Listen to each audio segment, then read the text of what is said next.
The year is 1888. Tchaikovsky premieres his Fifth Symphony in St. Petersburg. Van Gogh cuts off his ear, and Jack the Ripper murders his very first victim in the East London district of Whitechapel. Now there has been some debate about who this first victim actually was. This is because there are numerous theories about how many people Jack actually killed in his active time. We are, however, quite certain about 5 of his victims.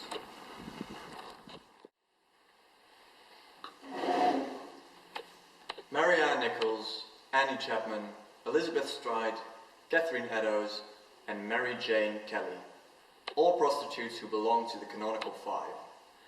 It is believed that these women are part of Jack the Ripper's repertoire as a serial killer. There is, however, one murder which sparks the most debate out of all.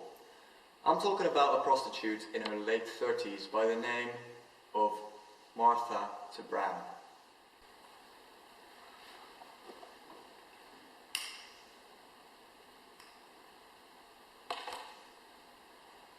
On the 6th of August, 1888, Martha went looking for clients with a fellow prostitute called Marianne Connell.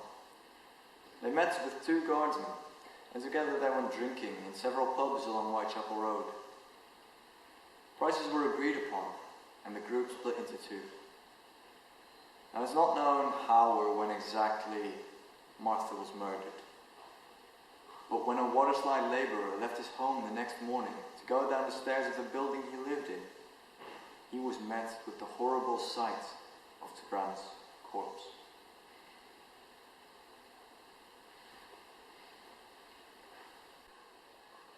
Now the first of the canonical 5 was Marianne Nichols. She was the first real victim of the Ripper, according to many experts. She was found along Bucks Row, a cobbled street in Whitechapel lined by dark warehouse buildings.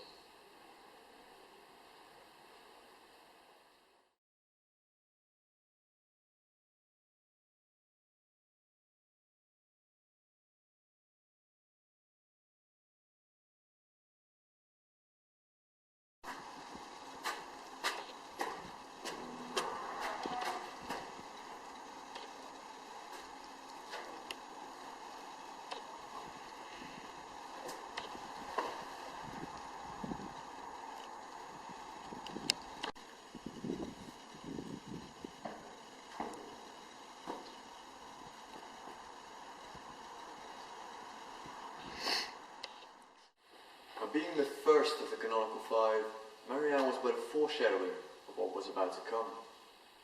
The death came as a shock to the public, as it was so grotesque and had seemingly no cause to it. Less is known about her murder when compared to the other murders, because after the police and inhabitants realized they were dealing with pre-planned linked murders, they became a lot more vigilant. It is, however, well known that Marianne was drunk while she was murdered and had no place to go. Her murder scene was surprisingly bloodless, indicating that Jack inflicted his signature mutilations after death had set in.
Annie Chapman was next. She'd been having a bad enough time already before Jack chose her as his victim. She'd been kicked out of her lodging, and she'd been in a fight with another woman over a borrowed bar of soap.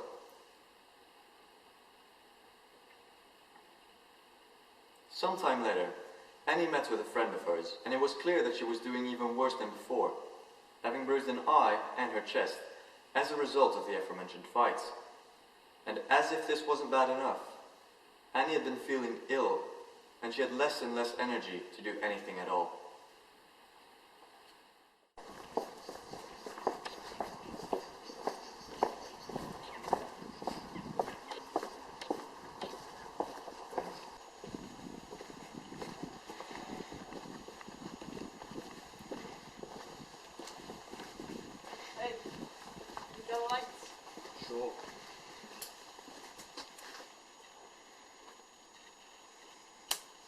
£2 for a night. Consider me interested. That way.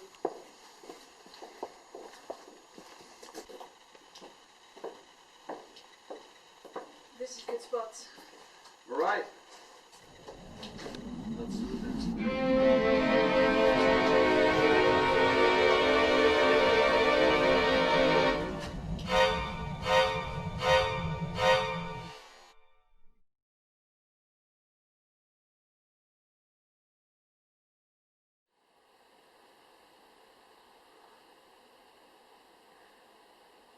Elizabeth Stride is a black sheep in a slew of murders linked to Jack the Ripper. When she was found by Louis Diemshutz, the steward of the International Working Men's Educational Club, she was so unmutilated that Louis wasn't sure whether she was drunk or dead. In retrospect, he even theorized that due to the lingering warmth and the odd behavior of the pony he was guiding, Jack was still at the scene and escaped while Louis went inside the club to get other members to check on the body. I think...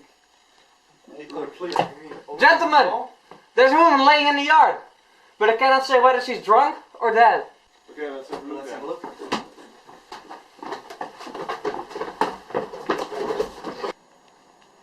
Over here. Is she dead? Oh no. Go alert the police. Police? Alert the police. But this wasn't the only close call for Jack this evening. A Mr. Israel Schwartz actually witnessed the murder taking place earlier that evening.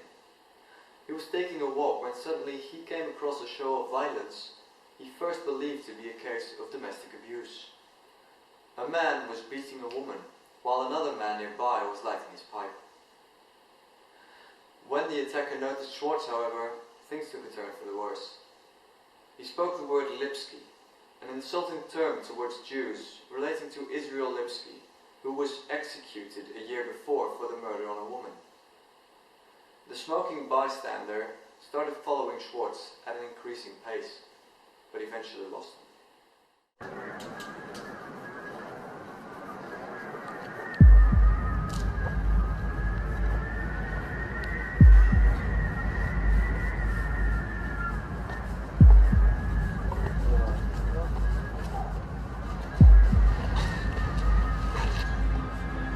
Lipsky.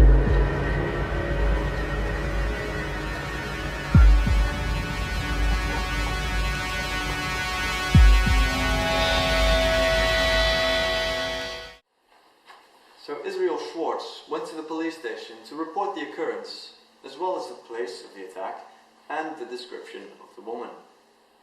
These details matched Elizabeth Stride and the place she was found. Now, this uncharacteristic and hurried murder was only confirmed to be Jack's doing by a very peculiar letter. You see, Elizabeth wasn't the only prostitute murdered by Jack that night. The second was Catherine Eddowes, who was murdered in the increasingly famous way in which the Ripper operated. He confessed to both murders in a letter sent to the police, which included part of a kidney of which Jack claimed to be Eddowes. Now, Catherine Eddowes is another peculiar murder, as she was just let out of the police station for being too drunk and sleeping on the pavement after imitating a fire engine.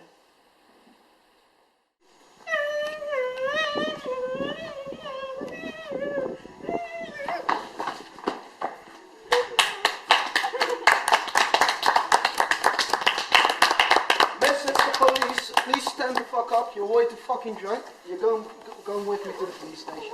Come on, get the move on. Fucking drunkard. This way, missus. It's too late for you to get any more drink. I shall get it done. Fine riding when I get home. Well, serve you right. You have no right to get any more drunk. And could you please close the door? All right. Good night, old cock. And away into the night Catherine went. She wasn't seen for a while, but a few hours after her release from her cell, 3 Jewish men saw her talking quietly with a man. The man had the appearance of a sailor, was about 30 years old, and had a small moustache. Now it is very likely that this man was the Ripper, as Catherine was murdered 15 minutes later. Now this murder differs from those before, as the mutilations were a lot more erratic, as if the killer was getting more crazed, or as if he was in a rush, perhaps because of the night's earlier failure. And as if to secure his claim to his earlier victim, Miss Eddowes was indeed found with her kidney missing.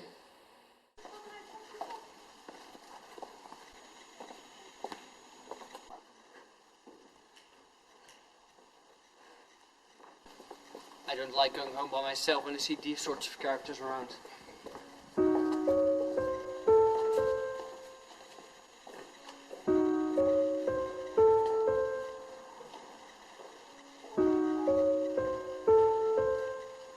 So how do you want to do this then? Earlier's fine. Are you sure?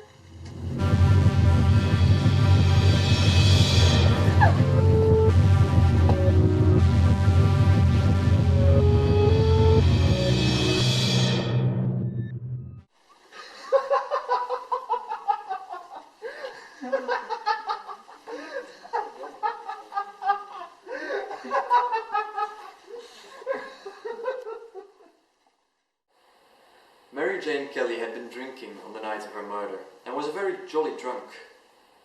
She had been seen with the man in the late hours, and in the early morning hours she was seen skipping and singing, completely oblivious to the horror she would face that night. For her murder was one perhaps even more gruesome than any of the others. Her abdomen had been emptied, and her arm had been cut off and lay beside her in the bed. Her organs were spread out all across the room she was found in, and blood was everywhere.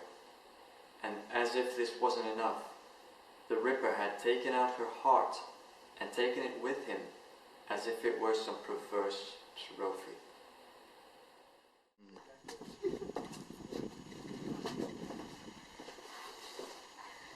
Come on, dance with me, sir.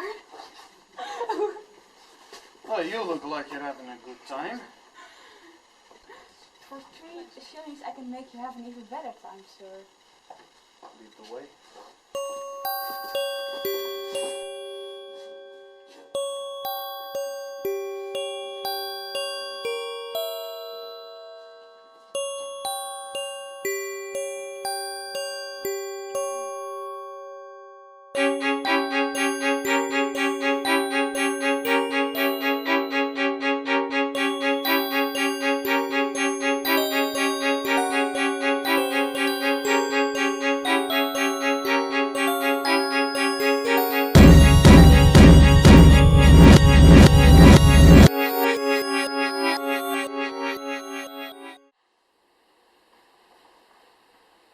This brings an end to the canonical 5 victims of 1888, but there are many questions left unanswered, like who was Jack the Ripper, what were his motives, and why was he never caught?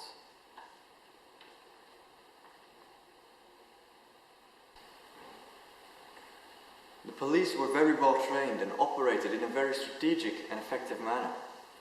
Most crimes at the time, though, were things like robberies, drunkenness, and prostitution. And thus, the police were not prepared to handle crimes like the ones Jack the Ripper committed. Adding upon this was the growing pressure, all the fake reports, and the rip-off rippers troubling police investigations. Now, most of these problems stemmed from the turmoil surrounding the Autumn of Terror. And these factors all added up to the end we now know, with Jack never having been caught and the canonical 5 never getting their deaths avenged. But this is why we are retelling their stories, in the hope that they will not be lost in the sands of time. And as for the first 2 questions, these might never be answered. They truly are mysteries, but that's part of the reason why this story is so popular.